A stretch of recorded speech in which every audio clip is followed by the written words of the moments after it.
बच्चे लोग वेट कर रहे थे कि सर जल्दी से जल्दी एक वीडियो आना चाहिए आपका कि सर हम लोगों को जो है डॉक्यूमेंट्स कौन कौन सा लगेगा, क्योंकि कल 13 सितंबर है और 13 सितंबर को हम लोगों का फर्स्ट अलॉटमेंट लेटर आने वाला है और एडमिशन या काउंसलिंग का ये सर 14 से आगे होने जो भी है 14 सितंबर से होने वाला है। तो इसके रिगार्डिंग सर हम आपके वीडियो का वेट कर रहे थे। कुछ बच्चे मैसेज किए, कॉल किए, चूंकि देखिए अभी थोड़ा हम टाइम इसलिए नहीं दे पा रहे और कुछ बच्चे मतलब नाराजगी है हमसे, क्योंकि सर अब जो है हम पे ध्यान नहीं देते। ध्यान नहीं देने का वो थोड़ा सा रीजन है कि आप लोगों को बता भी चुके हैं कि आरआरबी जेईई और एएलपी का तैयारी खुद भी करते हैं और बच्चे लोगों को करवा भी रहे हैं। अगर आप भी इच्छुक हैं कि सर हम भी ज्वाइन करना चाहते हैं, सर आपके साथ पढ़ना चाहते हैं, जिस तरह से बीसीसीएलई में हमने क्वालिफाई किया, अच्छे से सक्सेस किया, उसी तरह से सर आरआरबी जेईई और एएलपी में भी चाहते हैं, तो आप बेहिचक जो है कि अपने जाइए प्ले स्टोर पे, आप लोगों ने ऐप डाउनलोड किया होगा, डायमंड मैट्रिक डाउनलोड कीजिए और वहां से ज्वाइन कर लीजिए।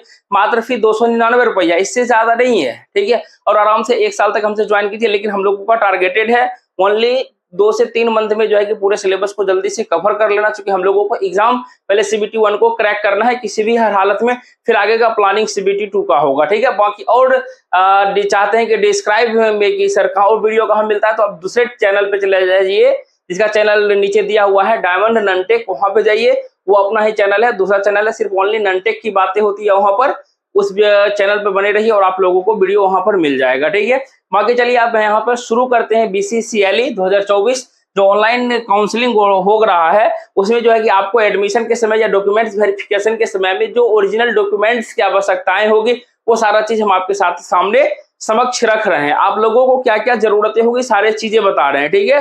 तो देखिए सबसे पहला चीज है डॉक्यूमेंट्स से जब आप जाइएगा, ठीक है। देखिए बातें कहाँ से बनती है, क्योंकि सर ऑनलाइन काउंसलिंग कराए तो अब हम चलेंगे या तो एडमिशन करवाने के लिए चलेंगे या तो डॉक्यूमेंट्स वेरिफिकेशन के लिए चलेंगे, ठीक है।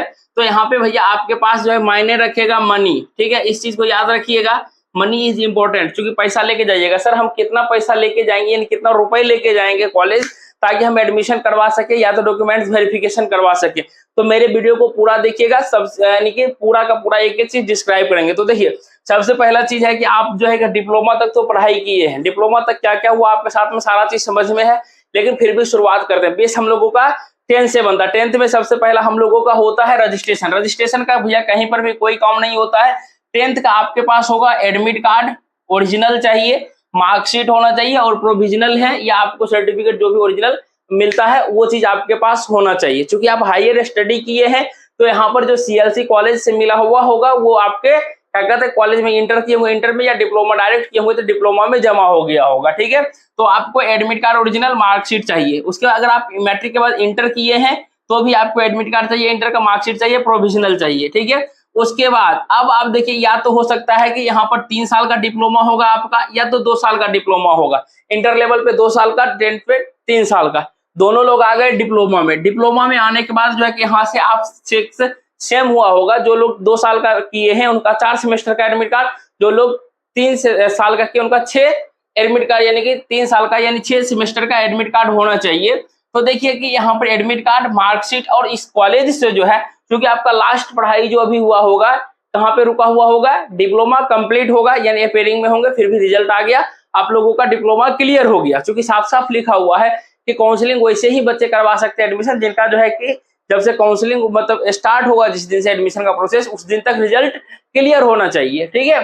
तो यहाँ तक तो ये है। उसके बाद जो है कि पीएलसी आपका पॉलिटेक्निक लिविंग सर्टिफिकेट मिल जाएगा, वही कॉलेज में ही कैरेक्टर सर्टिफिकेट मिलेगा। उसके बाद आपको माइग्रेशन सर्टिफिकेट मिलेगा, यानी कि पॉलिटेक्निक कॉलेज से जो भी आपको मिलेगा सारे को सुरक्षित रखना और सारे को ले जाना है, ठीक है। अब एक बात आता है कि सर हमारे पास जो है कुछ कुछ सेमेस्टर का एडमिट कार्ड हो गया, अगर एडमिट कार्ड नहीं है तो कोई बात नहीं है, लेकिन मार्कशीट भैया 1 से लेके लास्ट से यानी कि सेम तक आपका होना नेसेसरी है। मार्कशीट का होना बहुत ही नेसेसरी है, क्योंकि वो देखते हैं कि आपने पास किया या नहीं किया, ठीक है। तो इसलिए इनका भी बात होगा। कुछ बच्चे कहते हैं हमारा एडमिट कार्ड क्या कहते हैं मार्कशीट खो गया, तो भैया उसका प्रोसेस है, आप कॉलेज में बात कीजिए, कॉलेज से निकलवा लीजिए, अब आपके पास समय कम है। बाकी चलिए अब जो है कि सर डिप्लोमा कंप्लीट हुआ, डिप्लोमा के बाद हमारे मन में आया कि अब आगे उच्चतर पढ़ाई करें थोड़ा सा, तो आया बीटेक करने का ख्याल मन में आया। बीटेक करने का ख्याल आया तो बीटेक करने का ख्याल आया तो उसको फॉर्म भरने के लिए आपको क्या चाहिए, सबसे पहले जो है कि फॉर्म का क्राइटेरिया होता है कि आपका जो है बिहार राज्य के निवासी स्थायी होने चाहिए, परमानेंट। तो आपके पास क्या होगा, रेसिडेंशियल सर्टिफिकेट होना चाहिए, आवासीय, जो कि फॉर्म भरने से पहले हमने बोला था आप लोगों को बनवा लेने के लिए, ठीक है। उसके बाद आपको ये मायने रखता है, चूंकि आरक्षण लेते हैं ईबीसी वाले होंगे, ओबीसी कहिए, एससी कहिए, एसटी कहिए, या ईडब्ल्यूएस वाले हो, डीक्यू वाले, तो ये लोगों को क्या मिलता है, आरक्षण मिल जाता है। डीक्यू वाले का अलग डिसेबल कोटा का है, ठीक है। कास्ट में जो है, इसलिए कास्ट जो आप जो है कि आपका ओरिजिनल कास्ट होगा, वो कास्ट सर्टिफिकेट आप लेके जाएंगे, जो कि फॉर्म भरने से पहले बोले थे बनवाने के लिए। सारा फॉर्म यानी इनकम सर्टिफिकेट आए, ये वाला उतना जरूरी नहीं है, लेकिन ये दोनों मोस्ट है। ये इससे आपका जो है कि जो कॉलेज अलॉटमेंट होता है ना, उसको मायने रखता है। ये रेसिडेंस आपका चेक करेगा आप बिहार के हैं या नहीं है, ठीक है। इनकम से उतना मायने नहीं रखता, लेकिन तीनों आपको देखने के लिए मिलेगा, तीनों आपको आरओ कहिए ब्लॉक लेवल का होना चाहिए, ठीक है।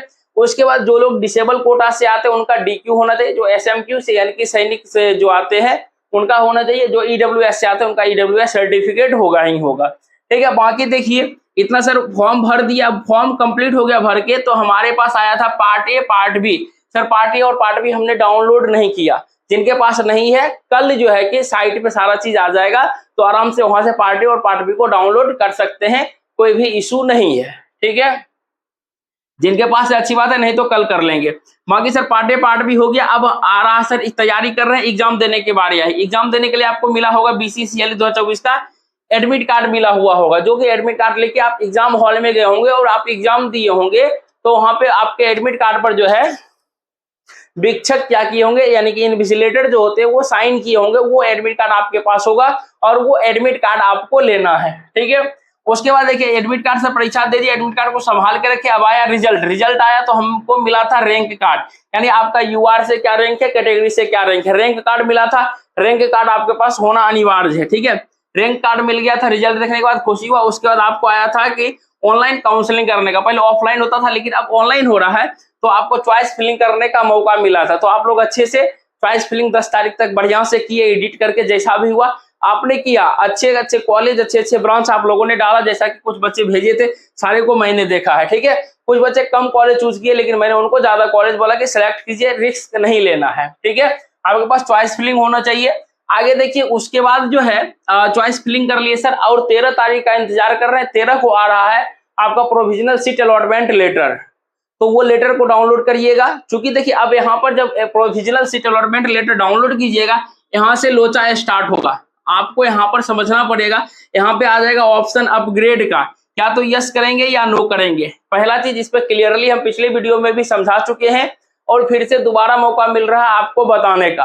तो देखिए अपग्रेड में यस करना है या नो। देखिए कि जो भी कॉलेज, पहले डाउनलोड करने से पहले देखिएगा कि वहां पर जो है कि आपको जो कॉलेज मिला हुआ होगा, कॉलेज में लिखा हुआ होगा कि कौन से कॉलेज आपको मिले हैं, ठीक है। उसके नीचे में नोडल सेंटर दिया होगा कि आपको कहाँ पे जाकर डॉक्यूमेंट्स वेरिफिकेशन करवाना है या एडमिशन करवाना है, नीचे दिया हुआ होगा।